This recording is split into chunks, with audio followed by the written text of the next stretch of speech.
Oh, what a beautiful morning. Oh, what a beautiful day. I got this wonderful feeling. Everything's going my way. Well, looks like we're getting ready to paint. Yes, I've still got a few more things to do. Momi's still working on sanding the baseboard. We took simple green on there. First I vacuumed the top edge off, then sanded. We sanded that. No, first I vacuumed off the top edge to get lots of the dust. Then simple greened it. And then is a cleaner. And then wiped it all down, let it dry, and then etched it with the sandpaper on the top edge, and then used my sanding paddle. Look at that little plastic paddle. You get sandpaper pieces on here. See, it's basically for drywall, plaster, and you put it on a sanding pole, or you put it on a little paddle hand sander here. And I got 100 grit, and they have different grits at the store, but 100 seems to be okay.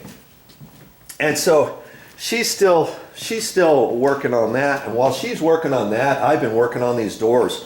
Yes, I've taken all the doors off. I've stacked them up here, and I'm actually setting them up. I'm gonna set them up in the garage. Make sure that's unlocked. I had some of them set up here yesterday, and I was a sanding fool yesterday, and I only got a handful of doors done because I put simple green on them. I cleaned them first and got all the grease and smudge marks off and all that kind of stuff. And these, five doors, and the bifold doors. These two here I did, so I still got 5 left. And you're in luck. I'm going to make a video of that. I'm going to include that, how to sand a door and how to prep a door. And see, you can see the marks on here. This is all nicely cleaned, all sanded on the edges even, and on the top edge, the bottom edge, all that kind of stuff. And then I put simple green on them first, cleaned everything, let them dry, wiped them all off, and then let them dry, and then I sanded them. And it takes a little bit of time to do that. And these particular raised panel doors are smooth. They're not that fake wood grain. If it was fake wood grain, I wouldn't have had to have sanded it as much, because all those wood grains, it's gonna make the new paint stick on it. Well, I want to make sure that the new paint sticks on these really good, and that's why I wanted to prep them. It's all in the prep, baby. That's why I wanted to prep them properly and wipe them all down and have them ready, because I want these babies to look good when I'm done. Okay, so I'm gonna set up the doors and get ready to go, and I'll show you how to sand a door, getting it ready to be painted. Here's one more thing I wanted to tell you, and whenever I have something to say, I'll just turn on my video camera and tell you. The reason why I've stacked these doors back in here, could I have left them outside? Yeah, it was in the middle of summer and stuff, but we're in the middle of winter. We've got kind of a warm spell, and I thought the best time to prep these doors and get them ready to be painted and to paint them would be now, before the weather turns, because if it's less than 40 degrees, you don't want to paint doors, especially with semi-gloss. And you look on the paint cans, and usually most paint under 40 degrees you shouldn't be painting, and then it's going to take longer for it to dry and all that kind of stuff.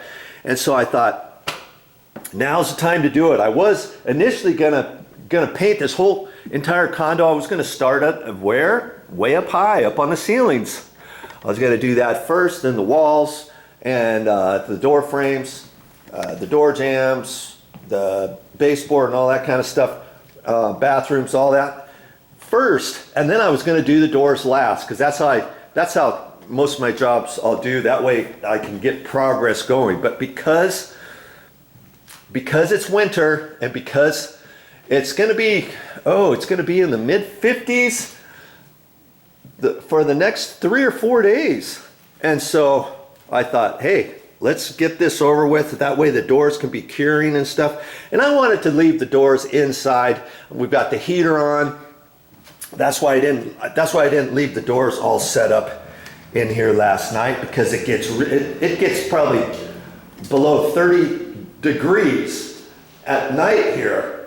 And I didn't want them out here. I wanted to keep the doors kind of the same sort of temperature. I don't want these doors to warp or anything. Mind you, these doors are 15 years old. That probably would be fine, but you know, I always have a sequence, and I just do things the way I do it, and I'm good with it. And so, you know, I had all these doors set up, and I wiped all these down last night, and I thought I'll bring those in. I'll bring the rest of them in, and yeah, I gotta take these back out into the garage, but that's okay. And when I got all done, see, it doesn't even look like I did any work here yesterday, huh? Because I've swept up. I wanted the dust to stay to a minimum. I don't want the dust to be traveled back into the floor. That's when you get accidents, because this is a hardwood floor and it's got sealer on it. It's been sealed before, and it's got a sheen to it. And when you get dust on this type of floor, you can slip, you can put your knee out, you can fall, whatever. And so I'm keeping the dust to a minimum, and I'm always thinking to be the safest I can when I'm working on a project. All right, let's get these doors set back up. And the only doors I'm going to set up are the doors I still need to do, okay? The 5 doors, I'm actually going to bring the bifold doors out there too. That's why I set them here, because I still have the tops to these old bifold doors, and I need to pull them out. There's little plastic anchors in there. I need to pull those out and save those so I can take them to the store, because I'm gonna put some new ones on there, and that reminded me to do that. Okay, and then once I get all that done, guess what? I'm bringing the doors back in here. Yep, yeah.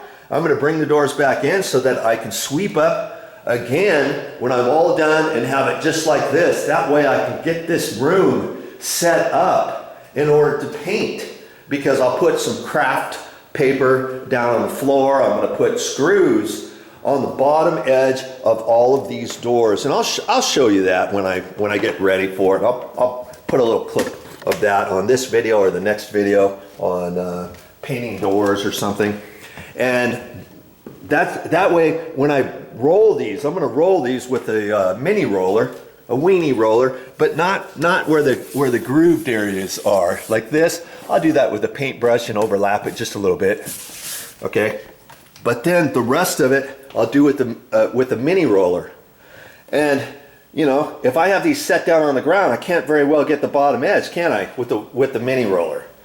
And so the last time I painted doors, I set them all up and I cut some 2x4 blocks, you know, 6 inches long, split those in half with a little chisel, and I put 2 pieces of block for each door. Then I set the door on top of that, pulled the door out far enough so that the block was under a little bit, so that when I ran the mini roller down at the bottom, I wouldn't hit the floor, I wouldn't hit the craft paper, and I'd get a nice finished edge on the bottom. And I thought, okay, this time, what am I going to do? Am I going to get some 2x4s and go to and cut those down and stuff? And I thought, you know what? I'll just take some of my drywall screws. I got some 2.5 inch drywall screws. I'll just ram those up on the bottom.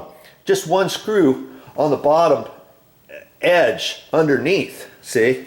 And I'll put them up about an inch or 3/4 of an inch or so. And then they'll be sticking down over 1.5 inches. And then when I set those down on the ground, voila, the door is going to be up high enough so the mini roller's not going to hit it. When I flip the doors around, I don't have to worry about putting them on the blocks properly and all that, tripping over the blocks and all that kind of stuff. And I thought, hey, I'm just going to try that and hopefully I don't lean them on the wall too far to where the screw's going to slide out because it's on the concrete or whatever. That's not going to happen anyways. I'm not going to be worried about that. Okay, so just a few thoughts. Hey, whenever I get ready to do a job, I'm always thinking about all this crap. You know, when I go to bed, when I wake up in the morning, and I'm thinking, okay, what do I have to do tomorrow? What kind of material do I need? When am I going to have to go back to the store? What else do I need to bring from the garage?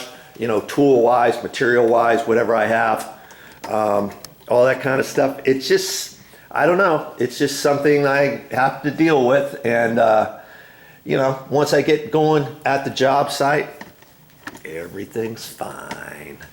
Okay, enough of that.